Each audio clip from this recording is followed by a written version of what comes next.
Hey everyone, this is Matt Heaton. Welcome to the Canadian Ruck.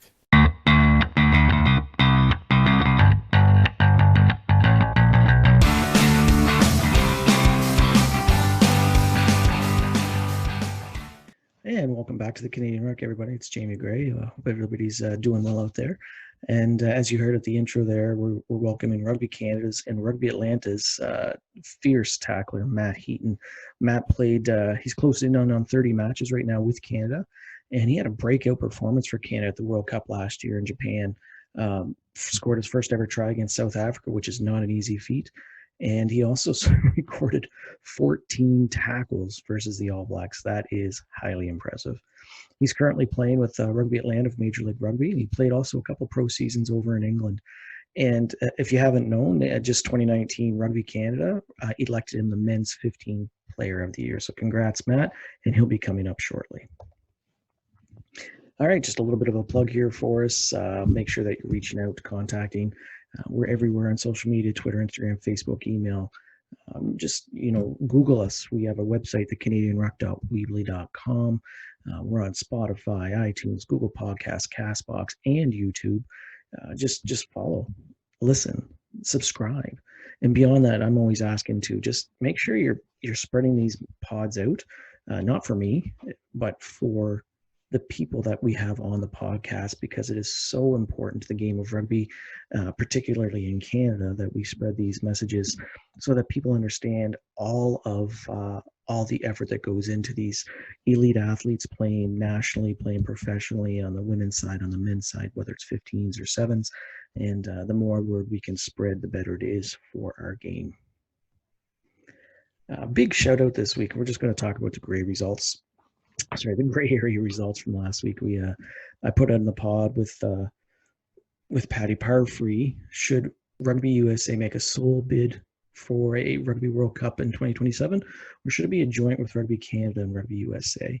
And the people who have spoken on the Instagram, 100% agreed that it should be a joint bid.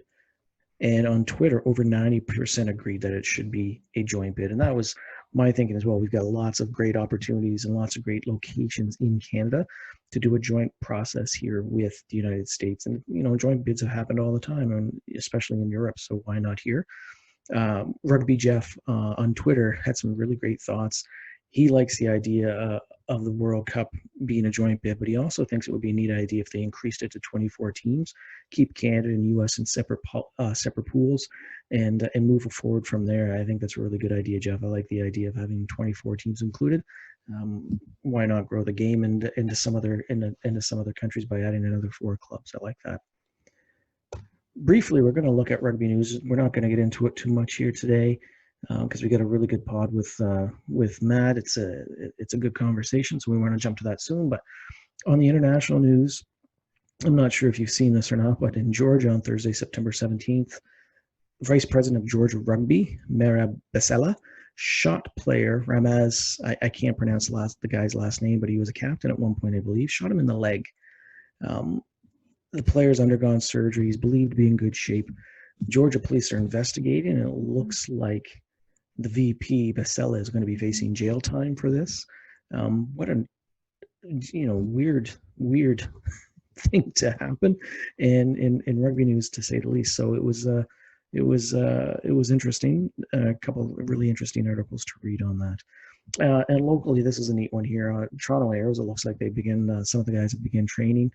I saw some great pictures on social media this week of the boys out doing a return to play. It's really good. It's great for rugby in this country to see something like that happening. And that brings us to this beautiful golf course in Midland, New Brunswick. It's a 9-hole golf course called Midland Meadows.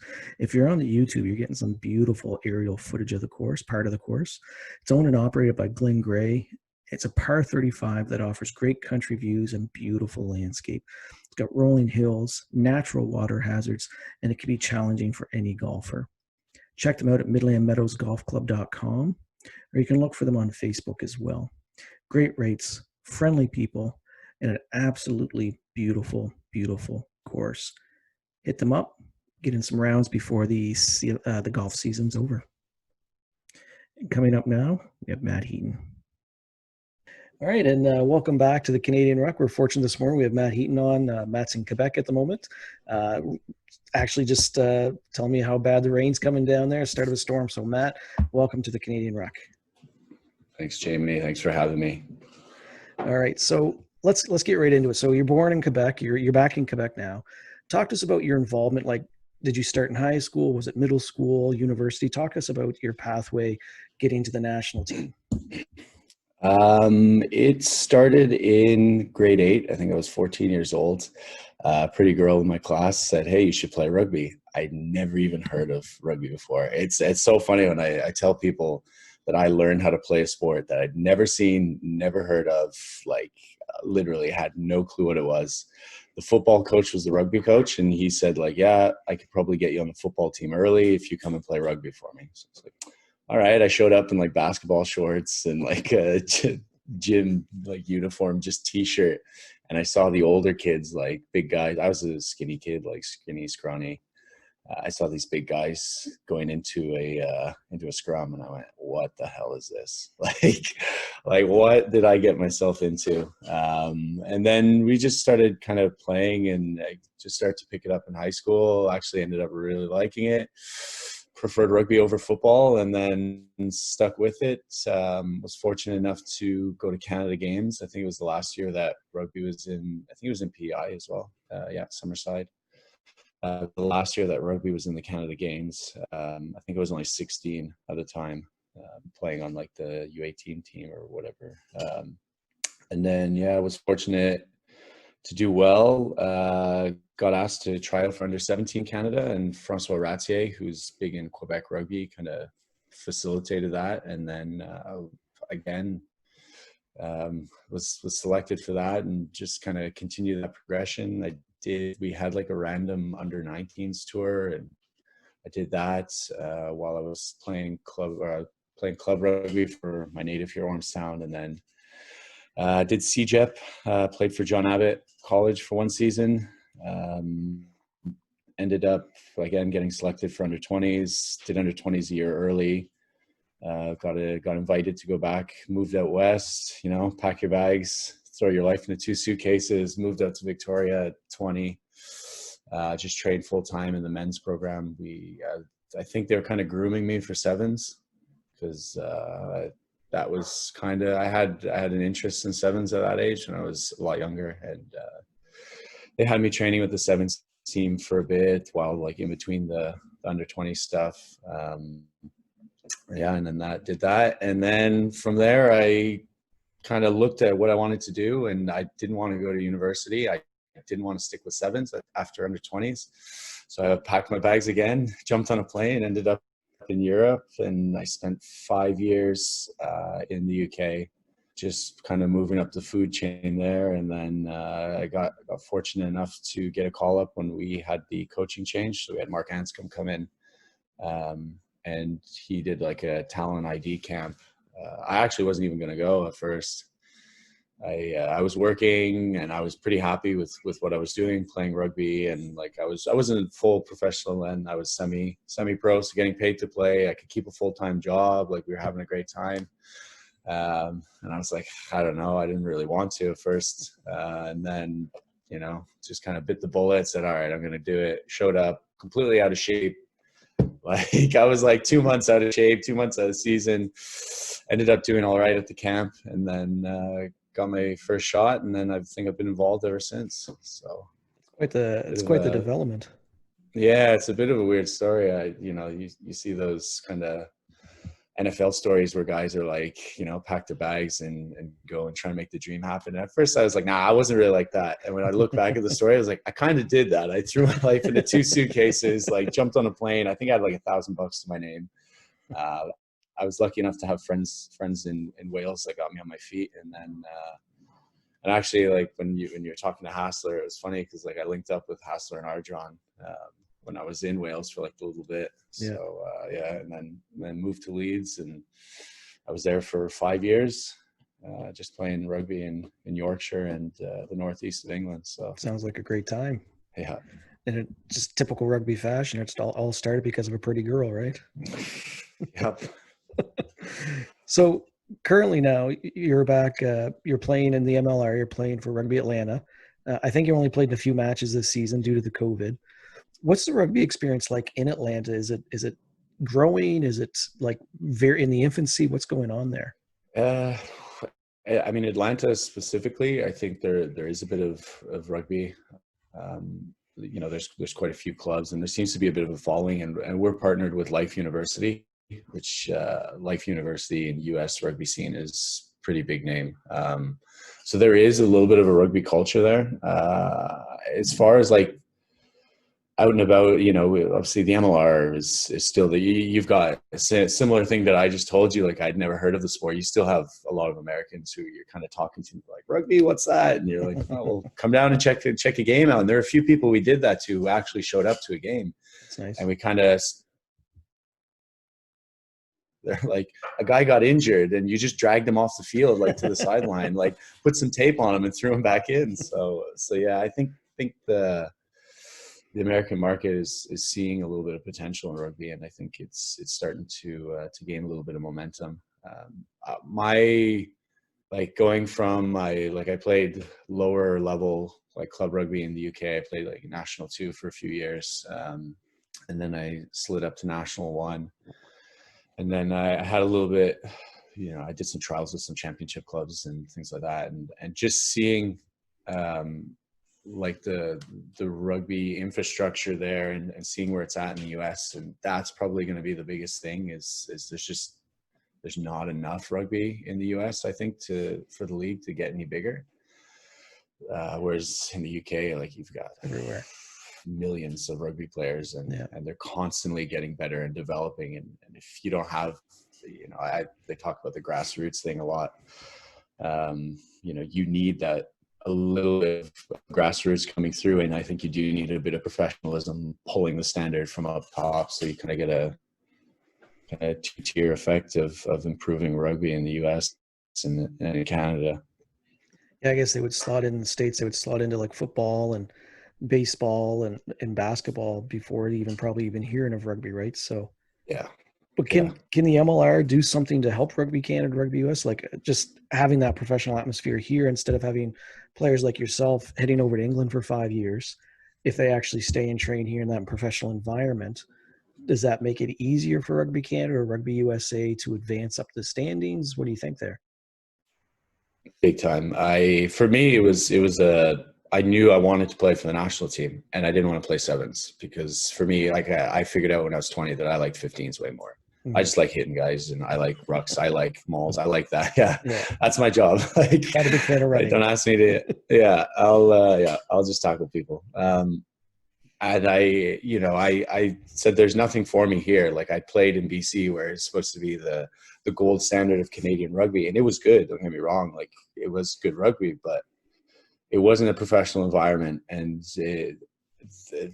it's such a weird, like, I still laugh about when I come back and I watch a club game here where you'll have a few guys who train and take rugby kind of seriously, and then you'll have a few young guys who are coming through who are maybe like what I was, and a few of my other buddies through the Quebec system who want to pursue rugby a little more. And then you've got, the weekend warrior who's crushing beers on the sideline, and he jumps on the field with all these. So you've got a weird mix of like semi-professionalism, experience, complete amateurs, guys who are just there to, party. And that's fine. Like, that's part of rugby too, is enjoying it. So that's where I was like, there's a similar thing in BC where that's kind of what club rugby was there as well. So I was like, I'm not really going to get much better. I could be the best player in club rugby all over Canada, and it wouldn't really correlate to being good as an international. So I said, I got to go somewhere where rugby is everywhere. Yeah. So I think now, though, with the MLRs, it gives young kids coming through, one, it gives them a pathway. That was the big thing. There was no pathway. So I was the guy who went, well, I'm going to go follow the European path and see what happens.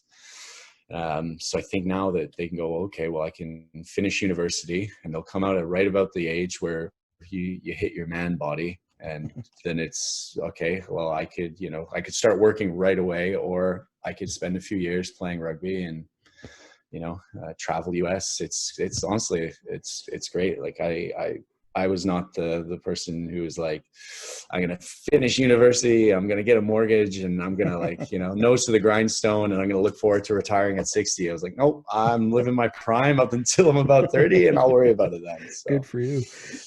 And like funny, well, not, I don't know, but I mean, you're talking about traveling over the US. There's a chance that Hawaii's coming into the mix. So how awesome would that be? Take a Yeah, I little think that week. would be.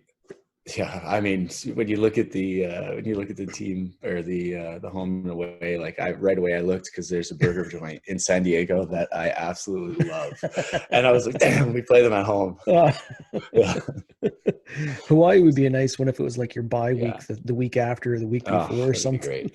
Yeah. So what I do you mean, do? oh, sorry. No, go ahead. So go ahead.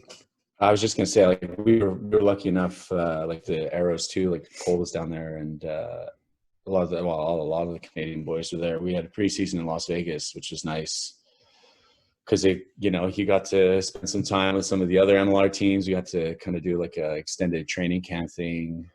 At Atlanta, we brought quite a few players down, so we could also have like 2 full teams kind of training, and one playing while one's like preparing for another game, and then like you're in Vegas, so you can go blow off some steam in preseason after. So Yeah. it was, we were pretty fortunate with that. So if you get to throw Hawaii and Vegas in, I think he'd have a lot of players jumping across the pond to play in the MLR, maybe. oh yeah, Throw New York into the mix, and like, geez. yeah, big time. So what do you? I think that I was just that's one of the probably one of the things that guys from overseas look at the MLR the most and they get most excited about is it's the opportunity to travel and live in the US, kind of where you wouldn't have that opportunity without rugby. So I think that's why they're attracting a little bit of attention. And now you get the few big name stars. I think Rob Shaw's at San Diego. I don't know if there's going to be any All Blacks who come over, but these guys coming over, again, it raises the profile as people go, oh, there's rugby in the US, and there's rumors that the US is going to be the new Japanese league where kind of goes a little overboard, and they kind of build a weird following. But I think I don't know. We'll see. Could. Yeah. I mean, it's a huge population, right? So yeah, and like the Beast was in Washington for a little bit, and those big names come over, and it just brings attention. Mm-hmm. So when you go on a match, say you head to San Diego or you head to Washington, are you there for like a week, or are you just there for a couple of days? I think it would probably vary from team to team. At Atlanta, we would typically go down the day before, so we would get there the day before, have a day to settle in, or the evening to settle in. So we'd leave like in the afternoon.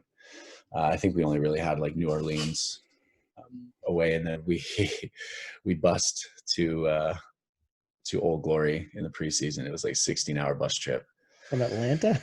Yeah, honestly, we got there and our manager, like, we got off the bus and our manager was like, we are never busing anywhere ever again. Like, that was it. That was it. It was pretty brutal. And then that's like that was a pretty bad preseason game. Like, right before we left, we had like 4 or 5 guys all just got these horrible sickness, flu things. So we're like panicking, like, who else has been in contact with them? We want to bring them and shove them on a bus for 16 hours. So we're like, basically pulling apart the team. Like, you're sick, you're out, you're sick, you're out, you're staying here. Okay. Like, then a few guys like, all right, you're coming. Like, you're going to have to cover these 2 positions. All right. Like, yeah, we leave in an hour, by the way. So hurry up. Like, and then jump on the bus. And yeah, we tried to do it along the way too. They were like, "Oh, we'll stop. We'll do a little stretch and some passing and stuff." But we were like, "No, just get us there." Like, we were so sick of it. But and then you get there, and then a few guys got sick while we were there, and it's like, wasn't a great trip to Washington. No, it wasn't. It wasn't. But it's it's preseason. Like, you need those crappy kind of games and crappy things to bond, to kind of build up your mental toughness a little bit. For sure. So what are you doing to stay rugby ready during COVID? The bare minimum. I was pretty smart in my youth. I'd worked it out, so I was at John Abbott College, and I was using the gym there.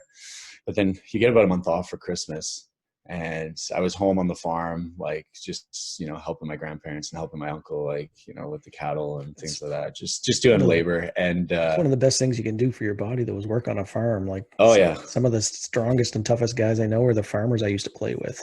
yeah, Just tough as nails. yeah. I found that out like later on when like I'm not a huge guy, but I'm pretty strong for my size, and I think I just completely it's got to just be farm work. Like I love farmers carries, and everyone's like, "Oh, you got big traps," and I was like thinking about it, and I was like, I remember we used to have like competitions with my cousins on how many pails of corn you could carry in each arm and for how long. So I was like, I've been doing this my whole life. That doesn't It's like sound fun.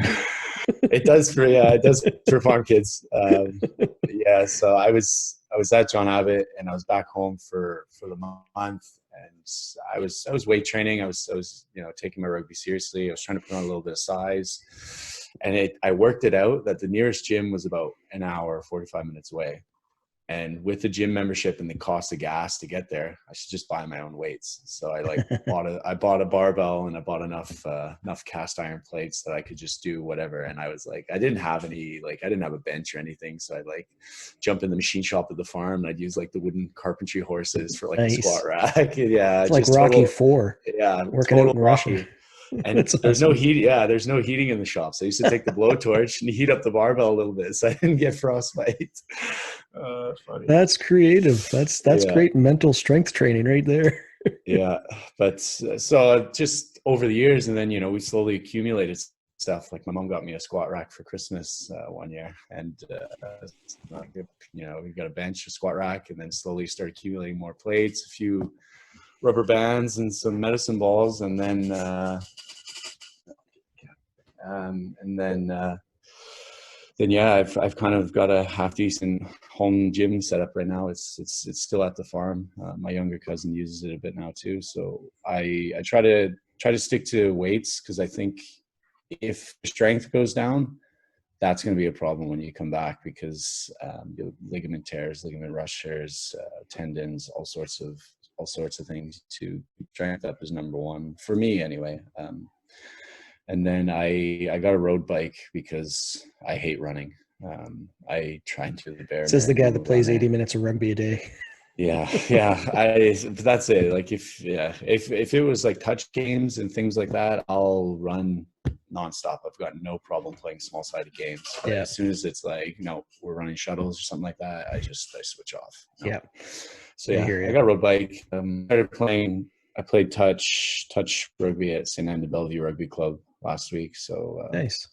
So yeah, I finally started to get back into it a bit. Yeah, it's good. Just mixed. They got the juniors in. They got a few seniors, women come and join. That's Some of awesome. the John Abbott kids come, so it's pretty fun. That's good. And yeah, So you're closing in on 30 matches with Canada. You just played in the 2019 World Cup. I think you're only 27. Is that right? Are you looking ahead, like how many caps you want to get, or is that just you're just taking it game by game and happy to be there and doing your best to help the team? uh, it's a weird one. So like I've roomed with guys like Ray and Aaron Carpenter and things like that. And Carps, I've a lot of respect, a lot of time for Carps. And I used to look up and go like, man, like I will never be able to get that many caps. It is 80? like 86. I don't know. Yeah. He's got a lot. I got to figure it And out to think, because I'm chatting with him next week, so I oh, got to make nice, sure I've got yeah, my numbers right. yeah.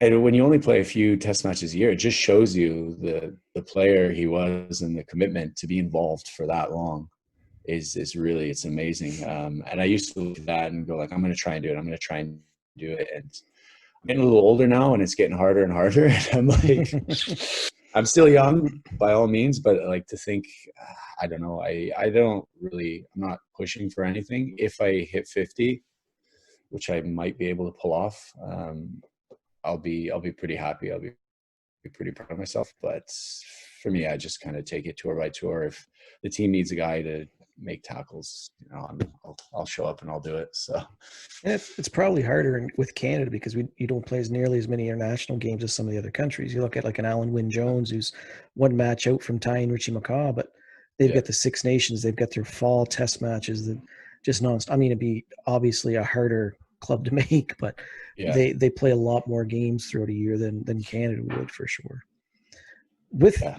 with that, like 2019 in Japan, you and I said this to Pat Parfrey the other day, but is basically a coming out party watching you play on that, just punishing people. Like you said, you want to go out and you make tackles. Like New Zealand, the All Blacks, the mighty All Blacks, you made 14 tackles, and they're not easy guys to bring down. I mean, it's just another guy, but those guys, it's He, I don't even know how to explain they're that. Like, Yeah, I joke about it. I say those tackles are above my pay grade, but um, yeah, I don't know. Yeah, we just kind of, that was the narrative going into it, is we had to just treat it like another game. So yeah, like playing the All Blacks, we treated it like another game. We did the analysis. Obviously, we knew they're the All Blacks. Like you had to be a bit realistic. So we knew we were going to be in, but we said we're going to try and punish them, and we're going to try and make them earn every inch, every breakdown. We said we want them to feel it. So that was kind of our mindset going into it. Was we're just going to try and be a bit nitty gritty and throw a few wrenches into the works. Like that was our game plan, was to just disrupt their game plan. So like if you look, anytime the ball was on the ground, we're fly hacking that thing, and we're like trying to buy time. We're trying to throw them off their rhythm because we didn't want them to get any momentum. I think as well, we tried to put a lot of pressure on their exits, because I think in the analysis we saw like they're the All Blacks. They're great at attacking. They're great, defensively, everything's good. But one area that teams kind of got a bit of success in is their exits. They kind of just rush through them. So we put a lot of pressure on box kicks. Anytime there's a ruck or something right before we had the big boys. I think we had, I can't remember who we had. We called it like wrecking ball, and we just put our props into the rucks, just throwing their bodies in, trying to put a bit of pressure on it. We got a little bit of success. I think they had a few exits that they didn't really clear to where traditionally they probably would have. So yeah.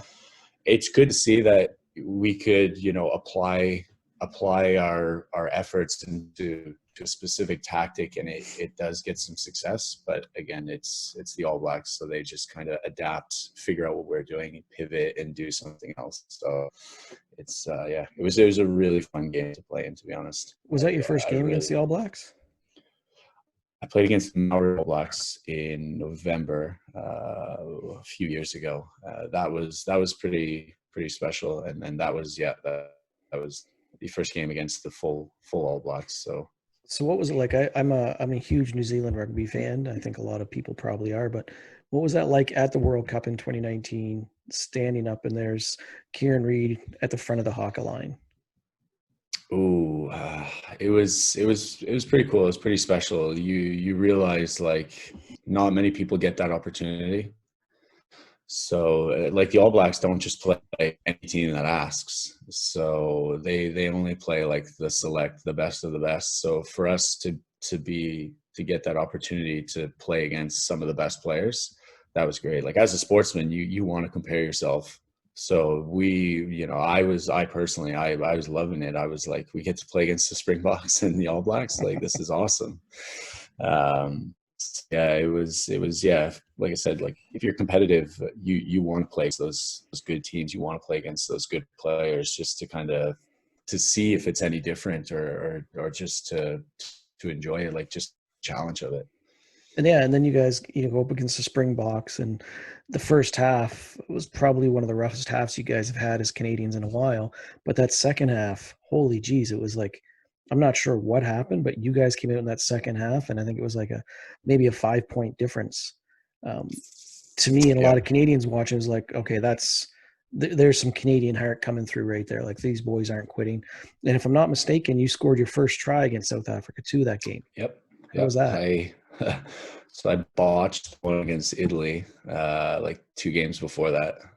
So like that's the famous one Arjon went through, and I Oh, rumbled it right. right before the line. Right. And so like that was like the talk of the media. And it was, you know, you kind of have to laugh that everybody's done it in their lifetime, and I was like, I just had to do it at the World Yeah. Cup. So yeah, but then yeah, that game I think we went in at halftime, and I just kind of remember we kind of all just sat around for a second, took a breather, and then I don't remember. I think I might have jumped up and said like, right, that's it. Like we gotta put some tackles in here. Like we're making it look too fucking easy. And then I think like Arjon kind of rallied the troops and attack, and a few of the boys, kind of the leaders in the group, just kind of stepped up and said like, right, you know, stop feeling sorry for ourselves and get out there and just throw the kitchen sink at them and see what happens. And then yeah, that's exactly what we did. And I think right before my try was a complete and total team try. We'd done we'd done the analysis, we'd looked at the work, and I think South Africa, they overfolded. So they would send guys really quickly around the corner, and they'd be they're a little bit vulnerable on the short side. And Phil was playing 9, so you know Phil's always goes a little off script. And we were talking about guys running those lines on the short side just to interest defenders. And we'd had a perfect sequence. I think we had like a defensive stop. We won a penalty. We kicked. We had like a maul peel play. Hassler, you know, does his thing, a little wrecking ball, makes us some good yardage. And we'd sent forwards around the corner. And I just remember looking up, like saying, I'm going to run this line for the sake of just running it. And the defenders were all staring in at the ruck. Like nobody was looking up at where I was coming from. And I was like, all right, I'm not a big guy. So I was like, said a quick prayer and turned the gas on a bit, screamed for the ball, and Phil, like, again, goes a bit off script. Like we were in a pattern. We were supposed to go open, and Phil just went off script, gave me the little pop. And thankfully I'm a little guy, so I just slid underneath the tackle and made it over the line. But it was a perfect team try where we had the build up, we'd execute on the line out, we got a bit of success, bit of go forward. The guys had done their job in going around the corner. I'd done my job of running that line just to interest, and Phil made the right decision in the end. So I get the credit, but the team should have the credit. Well, just the whole every 15 that was on the pitch, and I think you guys had a yellow card in the second half, maybe. I think we ended up getting a red. I think yeah, Larson got a red. Yeah. The famous World Cup red card. Yeah, fun. It was crazy though. They were giving those things out the problem is they set the standard right off the bat, and some of them were like borderline, and because he set the bar, they had to. Yeah. But it is what it is. And I mean, there was nothing malicious in what Josh did. He just went into a ruck, and the guys, I think he shouldered a guy in the head. And yeah, you know, when you're over top jackling a ball, your head's in the way. So I try and do that. Try and put my head in the way to milk a penalty. Yeah. And he, you know, it didn't come off, and there you go. So. So heading into the World Cup, what were your expectations? Like personally, like was it I want to start every game, I want the team to do it? Like, did you have personal goals and expectations for the tournament? I don't know. I had a weird lead up to it. So I'd finished. So we qualified in the repechage, and Kingsley had used me off the bench quite a bit. So I was like, okay, so I was figuring, you know, that would probably be my role, like the impact, come on, bring a little bit of energy. And you know, my game is all defensive. So just shore up defense, you know, make tackles, don't do anything crazy. So that was kind of the strategy in the repechage. But I think in the repechage, we didn't really need to do anything fancy to win those games. Like we just needed to stick to a simple game plan. So maybe that's, I don't know the tactics. So I'd done that. I'd come off the bench a bit, and then I went back to my club in the UK, and I played like 18 games with them. And then I came back, and I went out west to train in the lead up to the World Cup. And then I think like Rumble had just come back from an injury or something. So when we went on tour, Kingsley's like, you know, Rumble needs more game time than you. You've just played 20 games. I was like, oh, that's fine. Like, yeah, I get that. And then, as the tours kept going on, I'm like, oh man, I'm like getting like 5-10 minutes. And I was like, I played a lot of games, but now I'm feeling rusty. Like I haven't played a game in a while. So yeah, I wasn't really sure. And then I always knew I would be involved in some sense, with the games, and they're tight, they're packed together, they're close. Like it's tough on the body. So yeah, then we had like a few guys get injured right before, and then we had to shift some players around and things. It's a lot of stress. But anyway, going into it, I wasn't really sure. I knew I'd be involved, and I just kind of had to stay ready, and when you get your call in. So yeah, I don't know. I'd had some like mixed games like going into it. I had some games where I kind of did great, and then I had some games where you're a bit flat and stuff. It all, like, again, like I'm a defensive player, so if the opposition doesn't really attack that much, you don't really notice me on the field. And when we're on attack, I tend to be in the system. I tend to be on the edges, and I tend to just hit rucks and things. So again, you don't really notice me. Well, you must have done something to get noticed, because you were just recognized as Rugby Canada's men's 15s player of the year. Yeah, right. So you're speaking very humbly, which is admirable. But like, what does that mean to you? I mean, it's a team award because rugby is the ultimate team game, but you're getting an individual accolade, and you just said like, I do stuff that doesn't get noticed. Yeah, I mean, this one, I kind of joke about it a bit again. Not that I don't take the award seriously, but I kind of say this was a bit of a fluke. Like, you're only as good as your last game in sports, and I think the last 2 games I played for Canada were pretty good. So I think that's why I ended up getting nominated and eventually winning it. But for me, it was like I looked at the whole year and I was like, I had a few good involvements, but again, you're only as good as your last game. So I think that's how I ended up kind of getting nominated for that one. I actually won it in 2017 as well. And that one actually meant a lot to me. So that, because that was kind of like my breakout. That's kind of my breakout year. I just gotten my first caps the year before, and then I'd kind of become a regular for a little bit, and I was playing really well. Personally, I found I was playing really well that year. So for me to win in 2017, it meant a lot to me. And then this year again, I was like, oh wow, it was a completely different kind of. I thought 2017, like I felt I kind of earned it, and then this year I didn't feel that I didn't earn it, but I think it was more of, again, a bit of a fluke where people only really noticed those last 2 games for me. So, I mean, again, it's still an honor, and there's some great guys up there. I think Connor, he's my roommate in Atlanta. I think Connor had a really good year for Canada.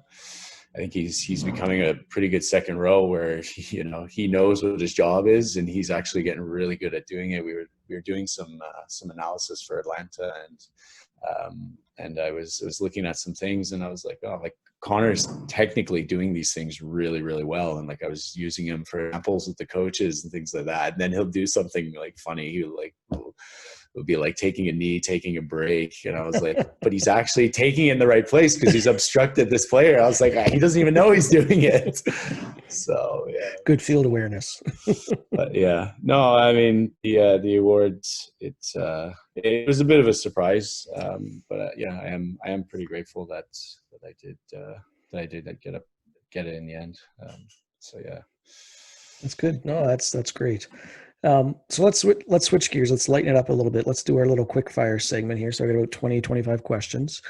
Half of them are kind of rugby based. Half of them are kind of more personally based. So they're not meant to think a whole lot. You might have to a couple of times, but it's really just kind of get a little bit at your personality. So are you ready to go? Let's go for it. Question 1, best team you ever faced? Ooh. He's thinking already. Uh-oh. Yeah, you gotta give it to the All Blacks. Yeah. You gotta give it to them. They were doing stuff to us, like it was happening so fast. Like I don't even know how you could process rugby that fast. It was great to play in. The best player you ever faced? Same position or just best player in general? Best player in general. I'd heard some of the other guys say theirs, and I was thinking Nakarawa for Fiji. You could tackle that guy any way you wanted, and he still offloaded the ball. And there's like, you saw going into the tackle, like that he's laughing because he knows that he can offload. Like there's nothing you could do. And that was really frustrating for me. So yeah, I've got to give it to him. He's a bit of an athletic specimen. All right. Toughest player you ever faced. So that guy you look up, it's a 1v1, they have the ball. Who do you not want that to be? Funny. Probably Jamie Cudmore. Because in my, this is funny. I'll put a timeout in your 20 questions. So it was my rookie camp, tryout camp, whatever. And I was like, I got to make a big impression. And Cudmore got the ball, and I just threw myself into his legs, like one of the best chop tackles I've ever done. And just as I go to get up, this palm reaches up and just grabs my skull, and it pulls me back down. And then he uses me as a bit of a kickstand, gets up, and then he's still holding my head like it's a softball. And he kind of looks at me and he's like, "Don't ever tackle me like that again." He's like, "You've made your point." And I was like, "Yes, sir." And I've never, to this day, I was like, no, any training session, Cudmore had the ball, I'm on the other end of the field. Did you guys talk about that later? Like, yeah, I joke about it, and he's a great guy. I got a lot of time for him too. That's awesome. All right, next one. I think I know, 7s or 15s. It's gotta be 15s. Yeah. Best match you were a part of? The win against Spain. Nice. I don't think I'd ever won in a Canadian jersey, and we earned that one too. That was like physical, that was technical, that was a really good match. Oh, you froze there. You had froze there. That one? Yeah, so you had Spain. Yeah, froze there for a second. Yeah, definitely that match against Spain. It was everything that rugby needed to be. It was physical. There were ups and downs. There were, like, technically we did some really good things. There were great individual performances. There were great team performances. That Spain game sticks in my mind. Excellent. All right. Favorite rugby tradition?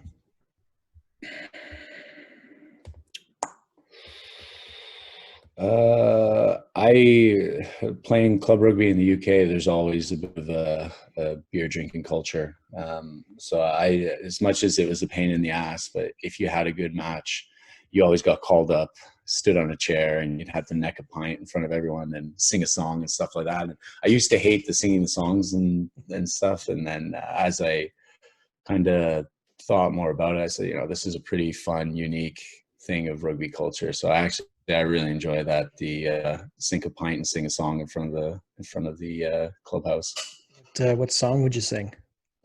Did you have a go-to, or? Usually, yeah, I got a few on the back burner in case you need to pull one out. I'm a big fan of Smash Mouth All Star. Everyone knows the words. Let's hear a little bit. Let's hear a little bit. You're not on here. It's too early. I can't have a beer yet. All right. Best team you played with? Tricky. I played most of my club rugby in the UK, and then I've played a little bit here in club rugby in Canada, and I had the opportunity to be involved with some of the Rock teams. So I don't know. It's a tricky one. I actually, I'm going to give a little throwback. My second year of under 20s, we finished second. We lost to Italy in the final. And actually that team was everything you wanted a rugby team to be. The forwards, we were the perfect mix of brains and meatheads, and the backs were pretty skilled. There's a lot of guys who are on the backs on that under 20s team who are now playing in the sevens team, or who are involved with us in the men's 15. So I actually think that under 20s year was really good. That's great. Yeah, so definitely that year I'll give a shout out to them. Good year. All right, what's your rugby nickname? Oh, I don't know. Nicknames don't really stick with me. No? No. So I don't know. I don't really have a rugby nickname. That's a shame. I know it's weird, but I don't know. I guess so. Actually, you know, you can see I got a bit of a five head going on. So a lot of the guys call me Baldo and stuff like that. There's a few of us. That's fair. Right. Who's the player that you love to smash the most? Oh, Jamie Cudmore. no, God, no. I don't know. That's a tricky one. Usually, I mean, in the MLR, it's well, actually, I really enjoyed playing against Toronto because you get to get to put a few shots into some of the boys, Yeah. and they know it's all banter. Actually, I love trying to mess around with Andrew Ferguson when he's at 9 because I'm pulling his shoelaces off and I'm like pulling jerseys and like just anything I can just to try to annoy him. Yeah. I wouldn't say that I have a favorite player to smash, but I would say that if I have a friend on the other team, it's definitely if it's them. That's fair. All right. What's any rugby superstitions? I wouldn't say it's not really a superstition. Like I don't have to do it, but I like it to be done. I always like my fingernails and toenails clipped the day before a game. All right. Yeah, it's a bit weird. I don't know why. I think like if my fingernails are long, like I just find it's something weird that I like focus on. Like I don't bite my nails or anything, but I have to have them clipped. Like Manny Petty clipped or like you clip them? No, just clip them. I've always got toenail clippers. I've always got fingernail clippers on tour. Like guys will be like, "Hey, does anybody have any toenail clippers?" Like, yeah, you can use mine. Like I've always got them. I don't know. It's something weird. Like, I don't know. Maybe I scratched somebody once and subconsciously didn't want to do that. I don't know. Yeah, it's weird, but I do it every game. Even if I don't need to do them, like the World Cup, it was funny because my fiance, she was there and she's like, "You gotta clip your fingernails?" I was like, "Oh, I've already done them, but I guess I'll just kind of," because there's like 3-day turnarounds, so I just kind of played around with it. Yeah. Surprised they haven't given you a nickname off that, like Clipper or Scratchy or something. I don't think many people know about it. To be honest, I don't go around hey guys, I clip my finger. Yeah, they'll find out now. All right. Did you watch the Michael Jordan documentary, The Last Dance? Yeah. All right. Who is your Jordan? Who is your Pippen? And who is your Rodman of people you've played with? Ooh. That's a tricky one. Actually, you said Chauncey O'Toole. I played maybe 2 rock tours with Chauncey, and there's one game where I was like, he's got to be one of the most just natural athletic players there are. Like I think he's got to get the Jordan on that one. Rodman, who's Cudmore gets a few. Cudmore and Jeb Sinclair get a few nominations for that. Yeah. I think actually Cudmore should probably get the Rodman one because I think in his last game and one of the last games that I played in that last game, I think he got a yellow in it against Samoa or something, starting a scrap. So not surprising. I think he's got to take the Rodman. Pippen's an interesting one. Pippen was kind of, he wasn't in the limelight, but he was pretty essential. So it's got to be somebody who you don't notice him until he's not there type of thing. Yeah. That's going to be a tricky one. I'm trying to think on the Canadian team. Who's a good glue?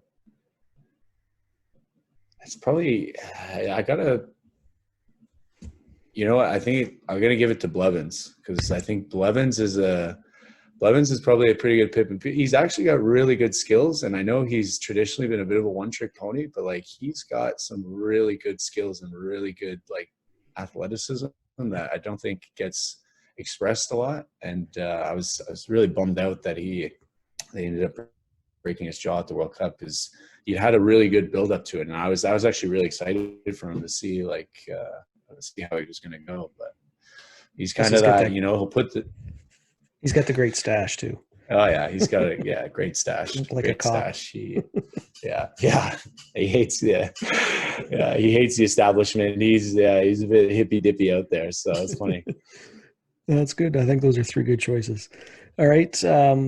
Any 3 people that you would take on a golfing trip? I don't Do you really golf, golf? so no. Fish? Do you fish?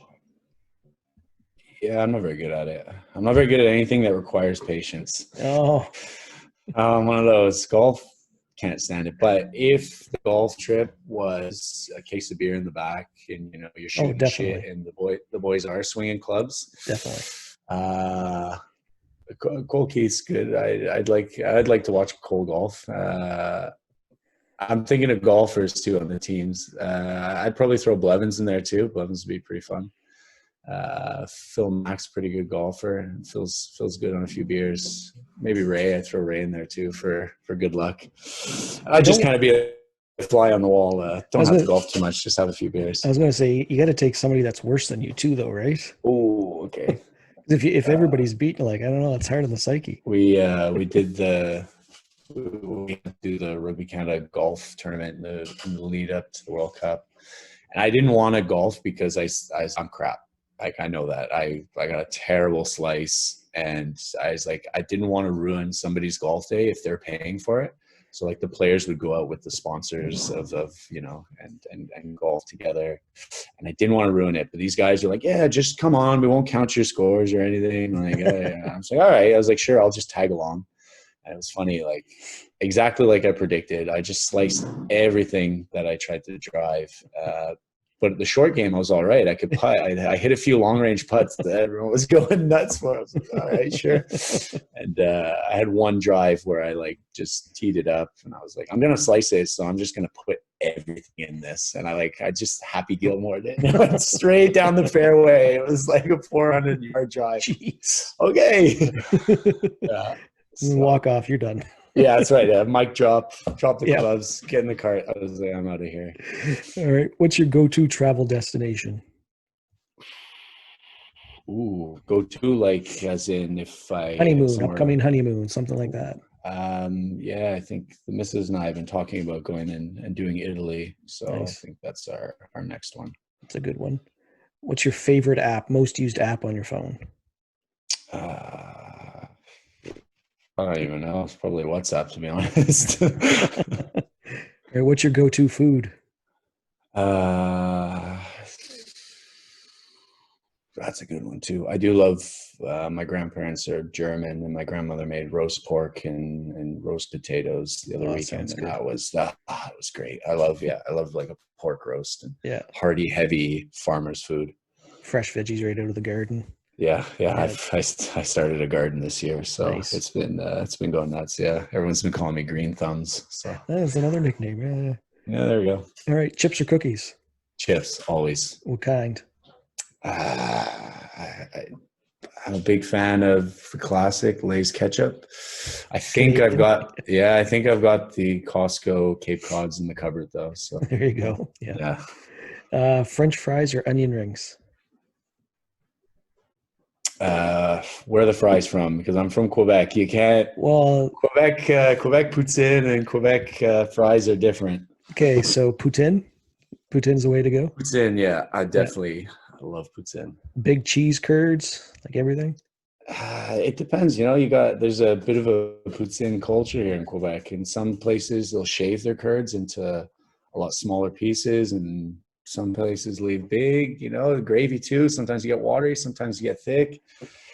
I love poutine.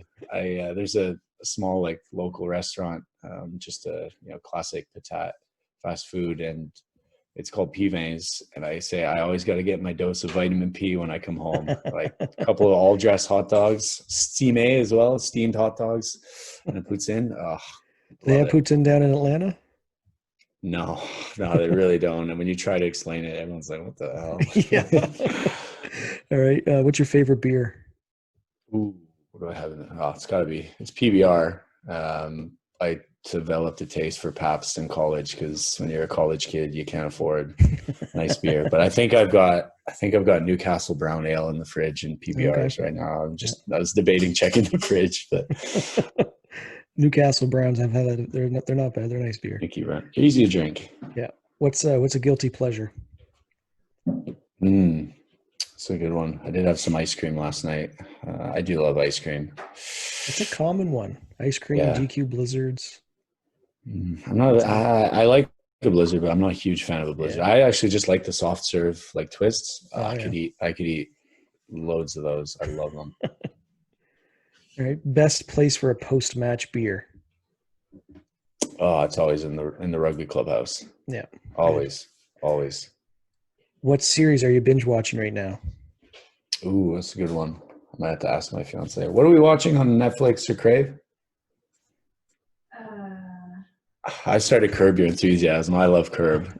I haven't watched that. I'm a big. It's funny.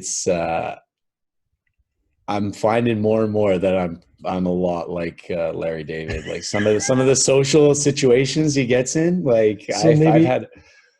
Maybe a nickname's George Costanza then, because that's yeah. There's been a few like now that we've had that I was like, oh man, I just had a Larry David moment, like, and I did it in public too, and I didn't even realize. And I was like, oh, I don't know if that's a good thing. You recognized it afterwards, so you can make. Yeah, at least I know. Yeah, at least I know. It's not just all right. Who would play you? Sorry, what's your favorite movie? Die Hard. Which one? Original? First one, obviously. Nice. Who would play you in the Netflix movie of your life? A young Bruce Willis? Yeah, he's got the hairline for it. That'd be pretty cool. That'd be pretty sweet. That's good. Who else? Somebody told me once, and I loved it when I was working in the West Island. She told me I looked like Ryan Gosling, and I really don't, but I'll take that. I'll take that. He'd be more if you played like wing or fullback or something. Yeah, I think so. I think Willis could play flank. Yeah, he looks tough. Yeah, his nose has probably been broken a few times. I know your fiance is right close, but who would play the leading lady? A couple guys wouldn't answer this. They were scared. I guess they'd kind of have to look like her. I'm a big fan of is it Ana de Armas? She's Cuban. She was in is it War Dogs, where is it War Dogs the one that they become like gun salesmen and they end up funding? Yeah, I think that's his girlfriend in that. I think it's Ana de Armas or something. Okay. She's Cuban. Yeah, I like dark skin, dark hair. So my fiance looks like, so she's happy. Is she Cuban or Quebec? Is she Cuban? She's Canadian, but she's got some dark heritage, I guess. Dark skin, dark hair. Is she giving you the eye right now? Yeah, I still may shut up. What would the movie be called? Ooh, I don't know. That'd be a good one, actually. I don't know. I think it had to do something, I think, with being from a small, sleepy little farm town in southern Quebec. So I don't know. Maybe it'd have a French title. There you go. Maybe. With subtitles. French title with subtitles. Yeah, for Quebecois subtitles. Yeah, that's all right. Oh. All right, so that's it for the quick fire. They were pretty good. All right, I only got a handful of questions left here, Matt, and then you can go off and do some cleaning there for your Saturday. No worries. Who had the biggest impact on you as a player? I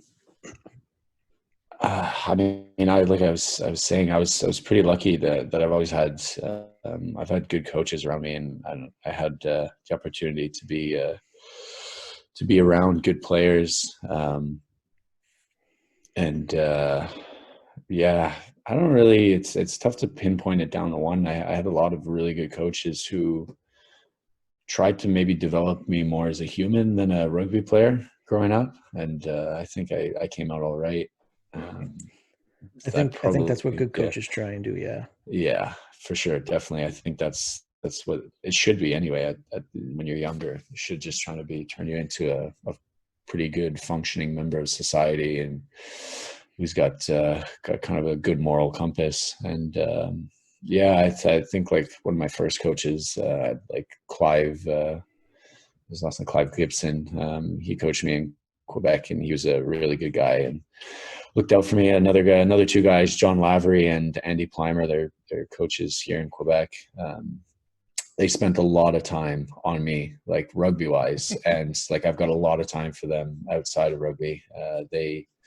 I remember like who was I telling this to? I was saying like John used to work at McGill, their campus's gym, think he had to oversee the gym or something like that. I'm not sure. I think he was a teacher there at the time, and he would get me. I would come in and I would do extra training with him, and he would like basically lock the doors, and I'd spend an extra hour with him like 1 or 2 days a week. Like he basically, like, the place was closed, but he would spend an extra hour. And at the time, I think he just had his second kid.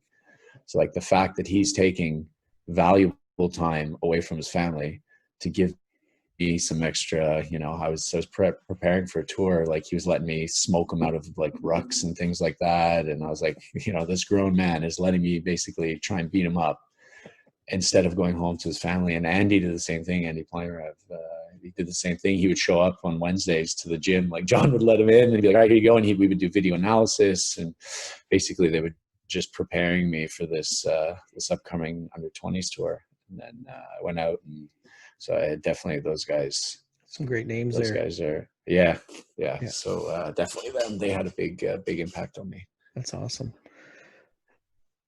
What are your thoughts on what makes a great team player? It's kind of one of the things you've skirted around a little bit with some of your other answers, but if Kingsley's having one-on-ones and he wants to know your thoughts on what makes great team players, what would you say to him? Oh, I would. It's the guys who will do the crap that they don't really want to do, but you got to get it done. Like, it needs to be done. And it's the guys who will go up to bat if there, I don't know, if there was a scrap or something, would that guy run in and start grabbing jerseys and stick up for them? I think that's pretty important asset. That's probably the rugby way of looking at it. But I mean, if you could kind of take that philosophy and if it's a tough one to say, it's a tough one to pinpoint down. I mean, I know I've got the picture of what I think a good team player would be, and in rugby sense, it's pretty simple to answer it. In rugby sense, he's the guy who, like I said, does the stuff that you expect him to do, and he'll do it to the best of his ability every time. I'm just trying to think more from like an off-field perspective, what a good team player, what that would be. And does somebody come to mind? Pat Parfrey's I think a really good one. Andrew Ferguson as well. He's the kind of guy who, if the team needs him to play any position, he'll do it. Like I remember, this is funny, when we played Fiji. This is why I thought of Nakarawa, because I thought when we played that Fiji game, we had like Kyle Gilmore was off on HIA. I think Taylor Paris was off on HIA. We had like 7 guys getting their heads looked at. These Fijians are pretty big boys. Yeah. And I had slid into the centers at that point. So, that's how we had to. So yeah. I think we put Eric Howard. I think Eric Howard came on, and he was at hooker. I'm not even sure. Or he came on, and somebody came on at flank.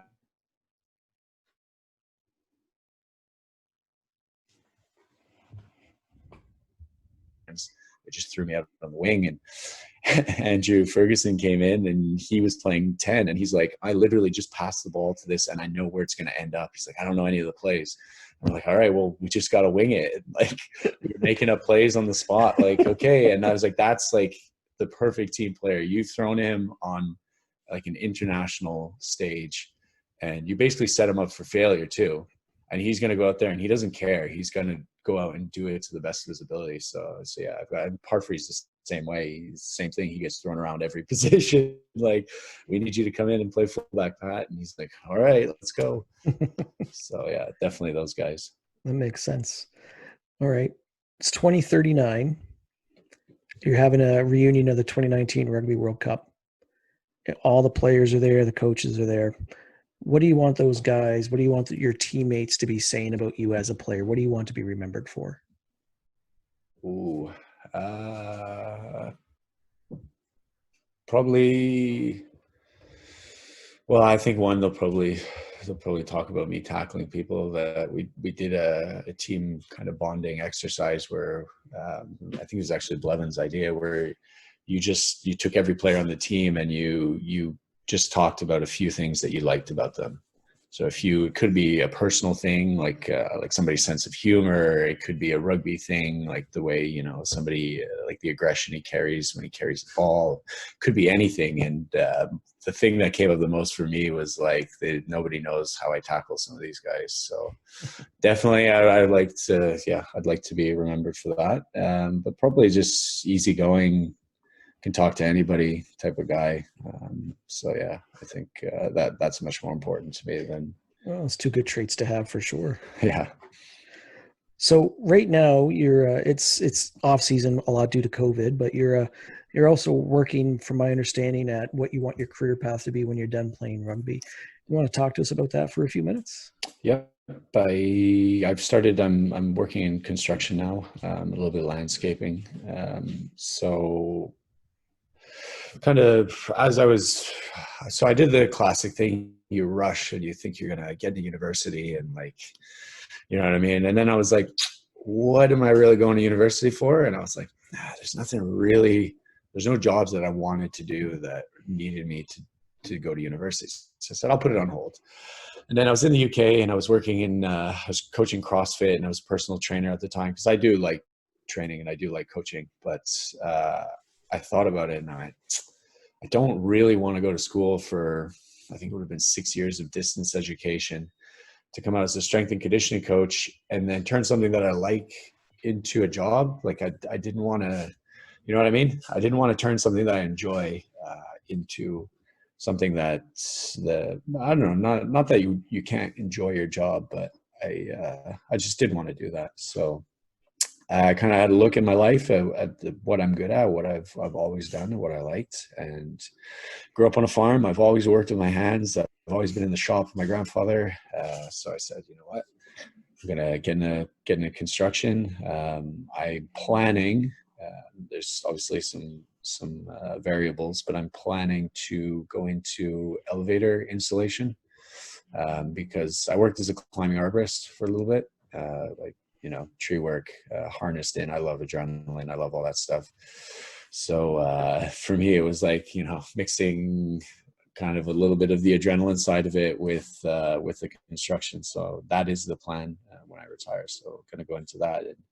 And again, like there's variables to it. There's lots of loops to jump through and unions and things like that.